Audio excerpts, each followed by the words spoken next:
안녕하세요, 김호준입니다. 어제 안민석 의원이 이재용 부회장의 담당 판사가 최순실 독일 정착을 도와준 임모 씨의 사위라는 문제제기에 대해 법원이 입장을 내놨습니다. 정수장학회 이사로 재직한 바 있고 최태민과 만난 적 있고 최순실의 독일 방문 때 지인에게 최순실을 소개해 준 적은 있으나 최순실의 후견인은 아니다. 그럴 수 있습니다. 그런데 정수장학회는 군사정권이 강탈한 민간인의 사유재산을 국고에 귀속시킨 것도 아니고 박정희 전 대통령 개인의 재산으로 만든 거죠. 이후 박근혜 전 대통령이 10년간 이 정수장학회 이사장을 하기도 했습니다. 그렇게 박근혜 전 대통령, 최순실 이 두 사람과 동시에 직간접 인연이 있는 사람의 사위가 하필이면 경제 공동체로 지목된 박근혜, 최순실에게 몇백억을 건넨 삼성의 재판을 받는다. 이건 우연이라면 대단한 우연입니다. 그러고 보면 대한민국은 기막힌 우연이 참 필요한 순간 잘 일어나는 나라입니다. 김호준 생각이었습니다.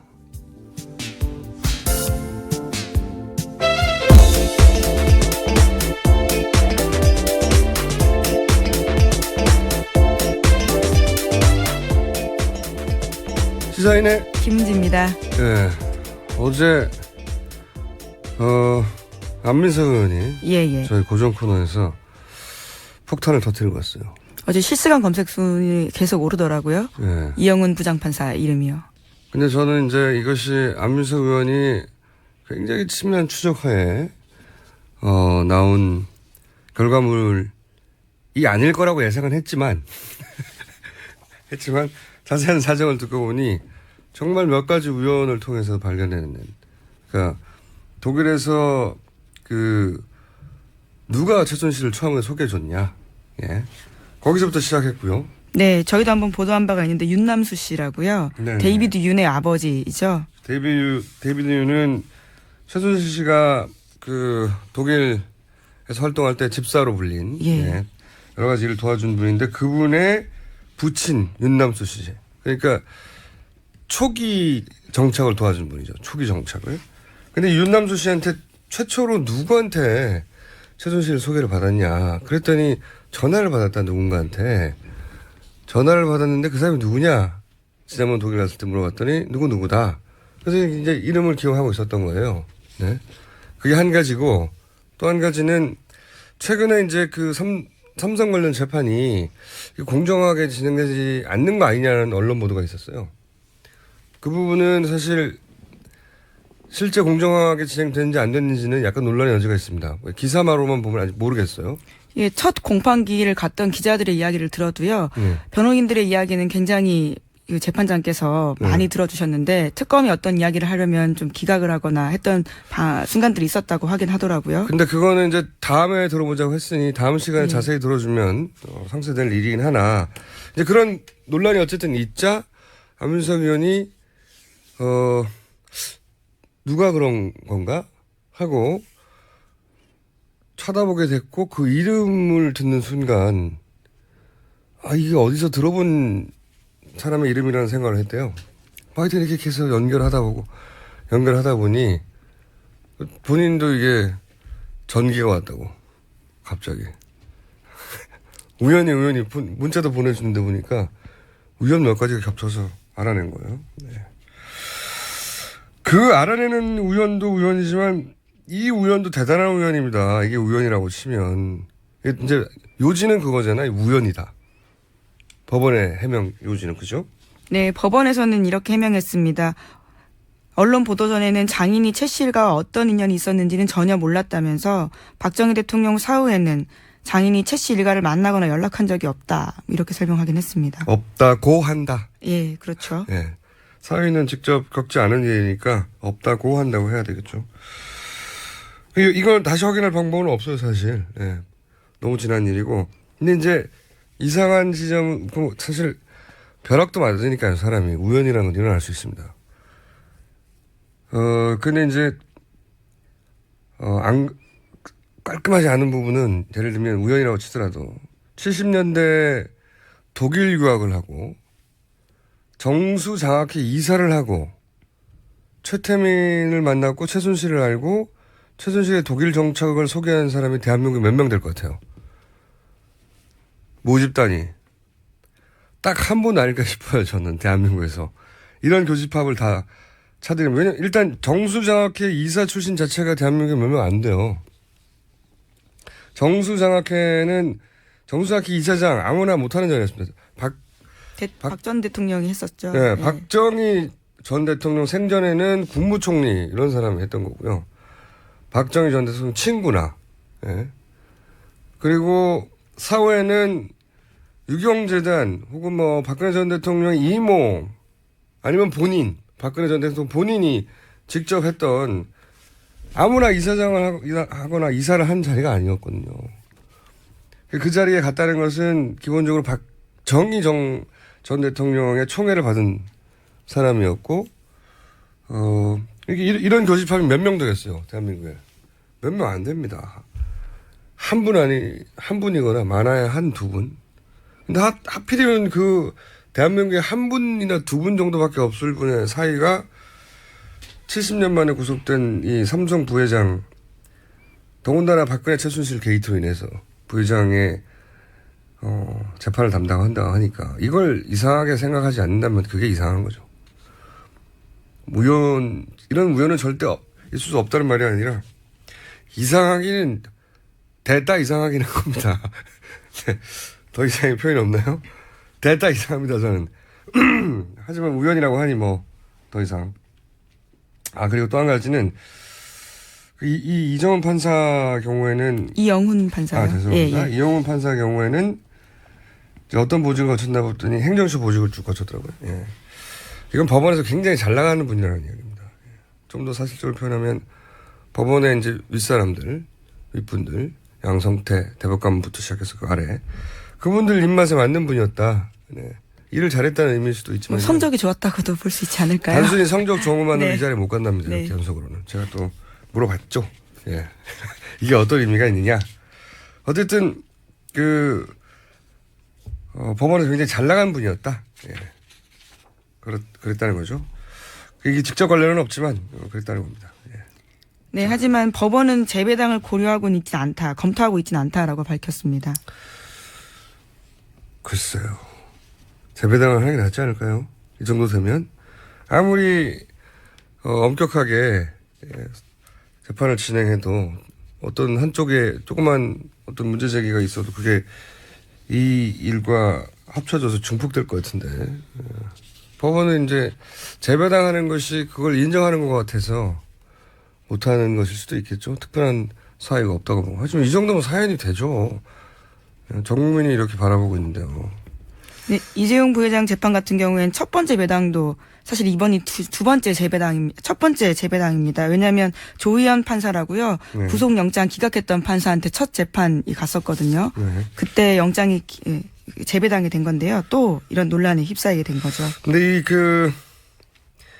뭐랄까요. 해명과 약간 사실관계가 안 맞는 부분이 있긴 있어요. 박정희 대통령 사후에는 이쪽과 전혀 관련이 없다는 식으로 해명을 했잖아요. 근데 네, 그렇죠. 또 언론 보도에 따르면 84년, 88년까지 정수장학회 이사를 맡았다는 내용이 나오거든요. 네, 오늘 아침 한국일보는요. 네. 그렇게 연도를 특정했습니다. 그러다 보니까 해명과는 다소 맞지 않습니다. 이거는 아마 정수장학회 연역이나 이런 걸 확인하면 나올 거란 말이죠. 자료 같은 거를. 이게 더 맞을 것 같은데 기억보다는 단순히. 이렇게 되면은 앞 해명과 틀린 앞 해명인지 사실 아니거나 기억에 착오가 있는 거죠. 근데 여기서 단순 기억 착오보다 더 중요한 거는 84년, 88년이면 박정희 대통령 사후거든요. 그리고 이때는 최태민 씨가 정수장학회를 사실상 직함 없이 장악하고 있었다고 말해지는 시점이에요. 그렇죠? 그러니까 사후에 이 일가와 아무런 관련이 없다고 하기에는 이상한 지점이 있습니다. 그러니까 이 이사로 근무한 기간이 이게 맞다는 전제 하에서 말하자면 지금 이 첫 번째 해명의 가장 중요한 근거는 사후에 아무런 관련이 없다는 건데 근무기간이 84년이면 사후에 관련이 있을 뿐만 아니라 이때는 최태민 씨가 정수장학회를 지배하고 있을 때였기 때문에 그 시절에 이사를 했다면 최태민 씨를 모를 수가 없는 거죠. 그리고 최순실 씨를 모를 수가 없는 거고 그래서 최순실 씨를 독일에 있는 사람에게 소개한 당사자가 됐을 수도 있는 거죠. 그러니까 인연이 70년대에 끝난 게 아니라 그 이후로도 지속됐다고 추정해 볼 만한 이 근무 시한만 보거든요. 그런 점이 있습니다. 이거는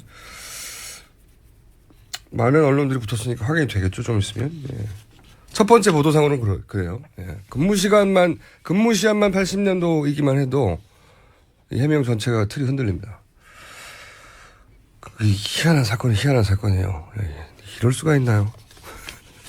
자, 정수장학회도 참 이상한 장학회죠. 히스토리가. 네. 네, 원래 부일장학회였었는데요. 네. 강탈을 해서 바뀌게 된 거죠. 그러니까 부산일보 지금 이제 MBC죠. 한국문화방송. 네. MBC 박근혜 전 대통령이 MBC 대주주인 이유가 이거죠. 네. 이걸 강탈당한 분의 이제 자녀들이 소송을 했어요. 소송을 했는데 강탈한 건 맞지만 공소시효가 소멸돼서 사실은 이 사건이 이 재산이 그냥 남은 거거든요. 저는 이게 좀 말이 안 된다고 봐요. 국가 권력을 이용한 범죄인데 사실상 대통령에 있는 분이 당시 중정이었나요? 보안사였나요? 예. 통해서 이 사람들을 끌고 가가지고 가둬놓고 수갑 채워가지고 협박해서 사인하게 만들었다는 거 아닙니까? 네, 네. 부정축제 혐의로 구속한 다음에 네. 국가를 위해서 재산 내야 된다. 이렇게 각서받고 석방했다는 거죠. 그러니까요. 죽인다고 해가지고. 그래서 이제 나중에 나와서 이제 뺏긴 거라고, 강탈당한 거라고. 그리고 나중에 법원은 인정도 했어요. 예, 강탈이라고. 하지만 공소시효가 소멸됐다고. 국가 권력이 사실상 의한 거죠. 이런 범죄는 공소시효를 없애야 된다고 저는 보는데. 그런 또 논쟁거리도 남아있는, 사실상 박근혜 전 대통령의 사유재산 아니냐는 의혹을 받고 있는. 그리고 80년대는 최태민 씨가 직함은 없었지만 사실 실질적으로 지배한 거 아니냐. 80년대 그렇다고 이제 보여지는 정황들이 엄청나게 많으니까요. 네, 영남도 비롯해가지고 이상한 사건입니다. 네, 이런 의원은 참으로 기이한 의원입니다. 그리고 앞으로 뉴스가 더 많이 나올 것 같다는 생각에서 주시를 좀 길게 했고요. 자, 다음 뉴스는요. 네, 어제 검찰특별수사본부는 청와대와 박근혜 전 대통령의 삼성동 자택에 대해서 압수수색하지 않겠다라는 뜻을 밝혔습니다. 현 상황에서는 압수수색이 큰 의미가 없다 이렇게 밝힌 건데요. 박 전 대통령의 삼성동 자택은 현재까지 한 번도 압수수색 당한 바가 없거든요. 게다가 청와대 같은 경우에도요. 검찰과 특검이 한 번씩 다 시도했지만 압수수색 제대로 하지 못하고 나왔었습니다. 이 압수수색을 안 할 수는 있지만 이런 이유는 말이 안 된다고 봐요. 압수수색을 수사 초기에만 합니까? 중반에도 하고 뭐 마무리에도 하고 필요하면 언제든 하는 거거든요. 예, 이 이유는 말이 안 된다고 보고. 제가 보기엔 이건 이제 박근혜 전 대통령 측과 모종의 딜을 한 게 아니냐. 야. 특히 이제 청와대보다 더 심각하게 생각했던 것은 아마 박근혜 전 대통령 측은 삼성동 자택이 압수수색 당하는 거에 대해서 부담스러워 했겠죠. 예, 그런 사진도. 우리가 잘 조사 받을 테니까 거기는 압수수색 하지 말아줘. 뭐 이런 딜의 결과가 아닐까. 예.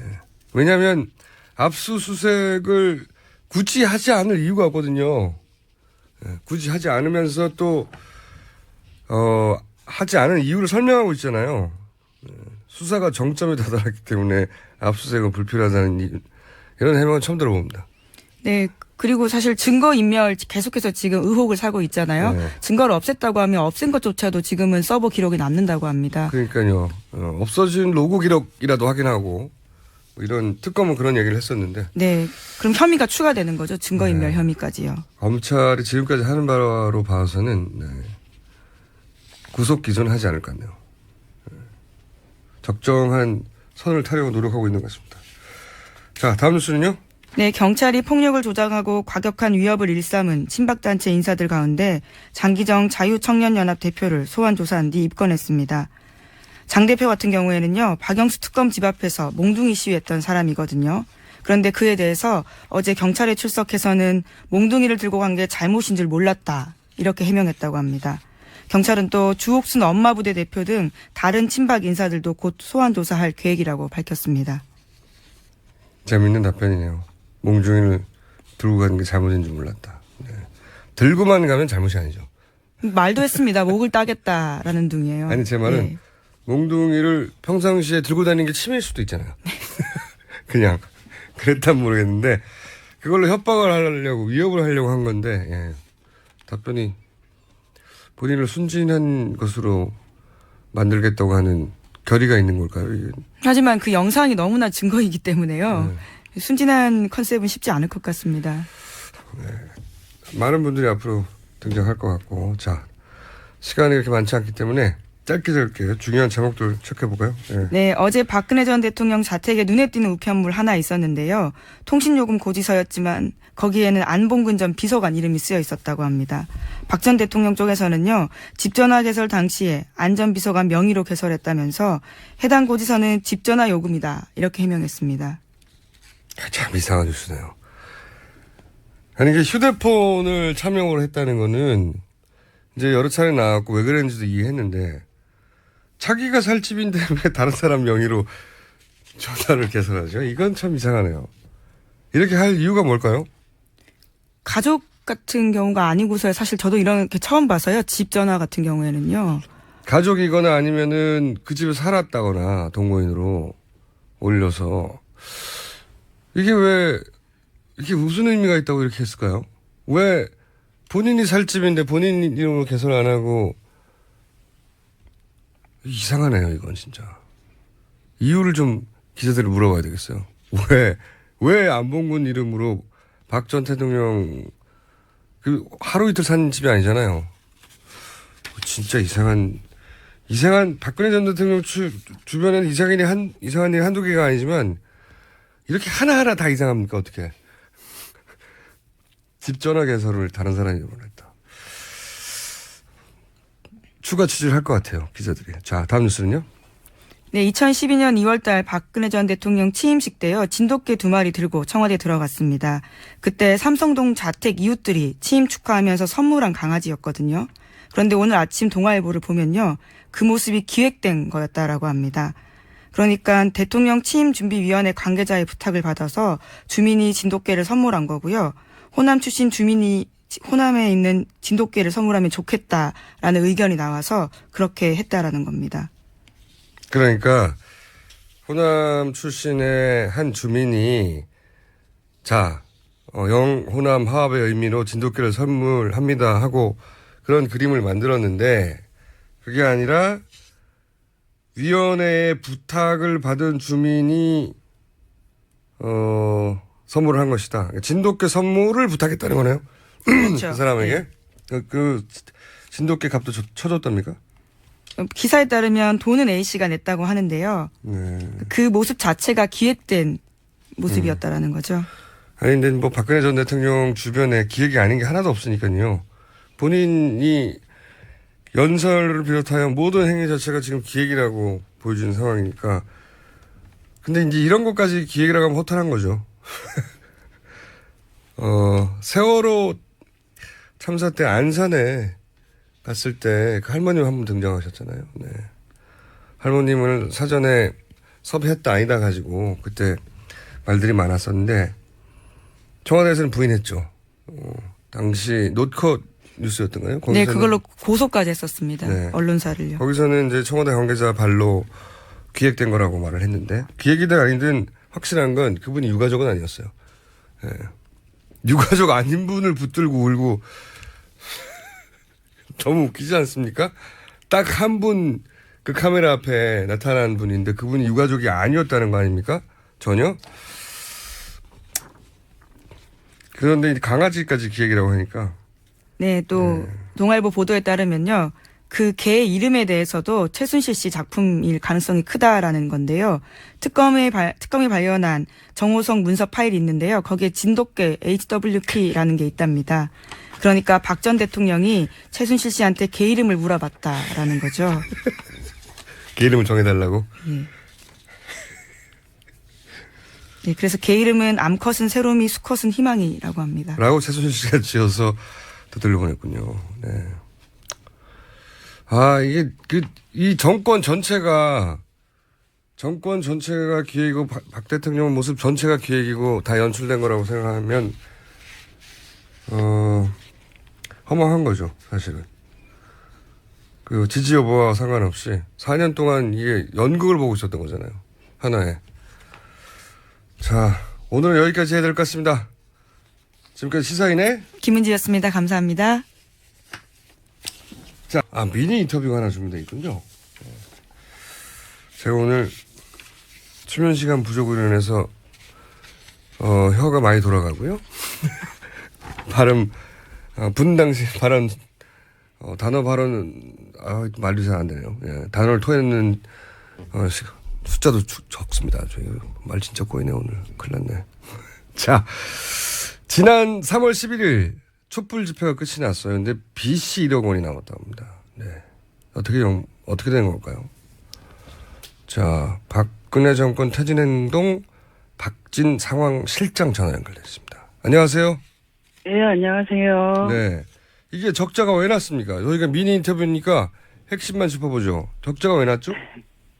저희가 사실 행사를 하면 그때그때 모금으로 그렇죠. 거의 행사를 치렀는데요. 네. 이번에 탄핵을 앞두고 전날, 당일, 주말 이렇게 행사를 했잖아요. 집회를. 3일 연속했죠. 예. 네. 무대나 뭐 이런 설치는 그대로인데 아하. 모금 자체는 마지막 날 하루 된 거죠. 아, 그렇구나. 그러니까 네.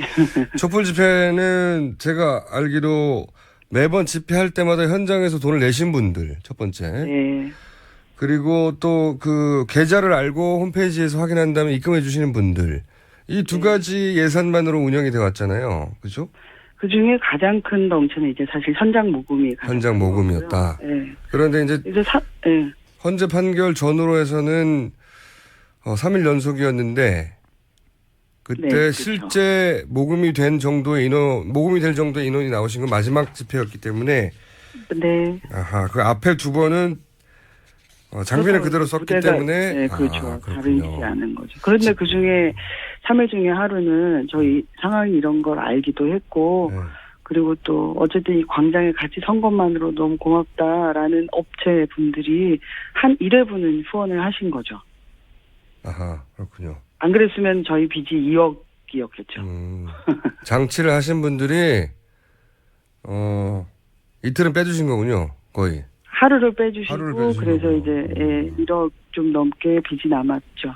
그렇군요. 만약에 근데, 이 빚을 갚지 못하면 박진 씨는 어떻게 됩니까? 제가 열심히 일해가지고 벌어 갚아요. 원래 이 촛불 집회가 당일 벌어 당일 쓰는 구조였잖아요. 네. 그런데 혼돈 구조라고. 예. 똔똔 구조. 집회를 그때 모인 분들이 돈을 모아주지 않으면 집회 끝나고 나서 대금을 지불하지 하지만 이때까지는 적자가 아니었는데 이번엔 적자가 됐다는 거군요. 예. 네, 조금씩 뭐 미수도 되고 조금 흑자로 돌아서기도 하다가 예. 거의 탄핵 전에 이제 거의 이렇게 같았죠. 다 갚았는데. 탄핵. 네, 근데 마지막에 헌재 판결 전후로 연속 3일을 하는 바람에. 네. 근데 어쨌든 이게 제가 이게 공식적으로 이게 모금을 할 문제인가 이런 고민이 좀 들어서 사무국장이랑 상의하다가 개인 페이스북에 이런 사정을 좀 썼거든요. 네. 그런데 사실 이틀 동안 엄청나게 지금 후원금이 들어오고 있어요. 아니, 그럼 저희 방송할 필요가 없잖아요, 그럼. 저희도 혹시 아직도 그걸 못 갚아가지고 거기 참여하시는 분들이 대부분 자원봉사고, 그죠? 네, 누가 맞아요. 한 사람 뭐 급여를 받고 하는 게 아닌데 이게 네. 끝났는데 1억씩이나 빚이 남았으면 큰일 났다 싶어서 저희가 연결했는데 다 찼어요? 거의 다 차가는 것 같은데, 근데 이제 뭐 저희가 후원을 이렇게 뭔가 이렇게 공식적으로 대대적으로 얘기한 게 처음인데, 앞으로 이제 2번의 집회를 더 해야 되는데, 결국 또 마이너스가 생기면, 그럼 그때 또 다시 얘기하기는 어렵다. 그래서 오늘 정도의 통장, 후원 내역을 발표하기 전까지만은 일단 뭐 인터뷰나 이런 걸 좀 하자. 그래서 인터뷰를 하기도 했고요. 또 하나는 정말 이런 1억 빚을 놓고 봤을 때 저희 되게 좀 막막했거든요. 예. 시민단체들이 갚아야 되는 문제가. 시민단체들 입장에서는 절대 못 갚을 액수죠. 또 하나는 이게 이러다가 자칫 이 업체들한테 미수금을 깔 수밖에 없는 뭐 이런 상황이 될까 걱정하다가 이 상황이 시민들의 정말 자발적인 10,000원, 20,000원 뭐 이런 후원으로 채워져 나가는 것에 대한 너무 큰 감사, 여러분들이 역시나 기적의 주체라는 걸 말씀드리고 싶기도 해서 이렇게 뭐 인터뷰를. 다 알겠고요. 계좌는 어디다 넣어야 돼요? 박근혜 정권 퇴진 비상국민행동 이렇게 치면요 홈페이지가 나오고 거기 바로 후원 계좌 나오는데요. 네.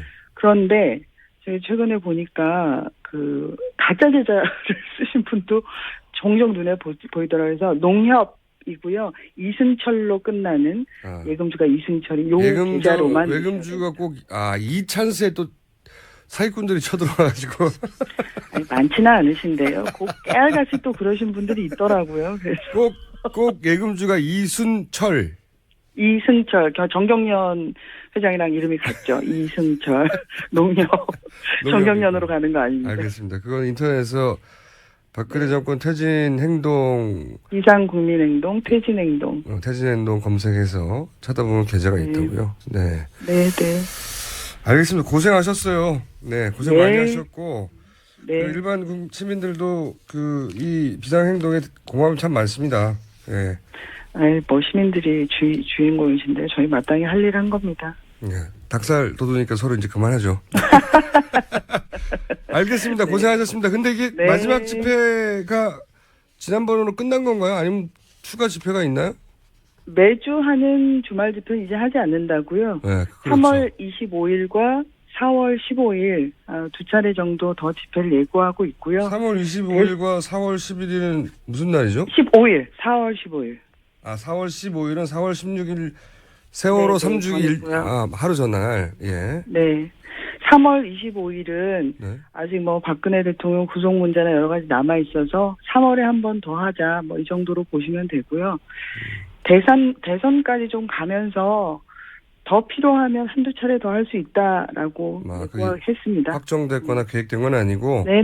앞으로 돌아가는 상황이 애초에 이 집회를 시작한 정신에 거스리는 현상이 발생하면 그때 할 수도 있다. 네. 알겠습니다. 오늘 여기까지 듣겠습니다. 감사합니다. 네, 감사합니다. 박근혜 정권 퇴진행동 박진 상황실장이었습니다.